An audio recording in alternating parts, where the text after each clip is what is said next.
আসসালামু আলাইকুম, আমি ফাহিম। ডেটাবেস টিউটোরিয়ালের নতুন একটি পর্বে আপনাদের সবাইকে স্বাগতম। গত পর্বে আমরা দেখেছিলাম কীভাবে ডেটাবেস ক্রিয়েট করতে হয়। আজকের পর্বে আমরা দেখব কীভাবে একটা ডেটাবেসকে ড্রপ করতে হয়।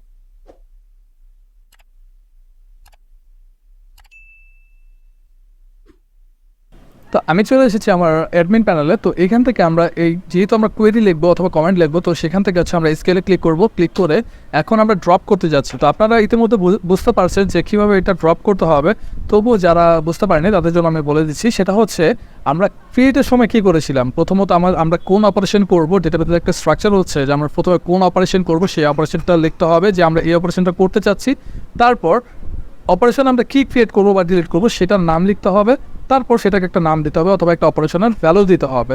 তো যেহেতু আমরা ক্রিয়েটের সময় আমরা দেখেছিলাম কীভাবে করতে হয়, এখন আমরা ড্রপ করবো। তো ড্রপের ক্ষেত্রে DROP ড্রপ, এটা আমরা করতে যাচ্ছি।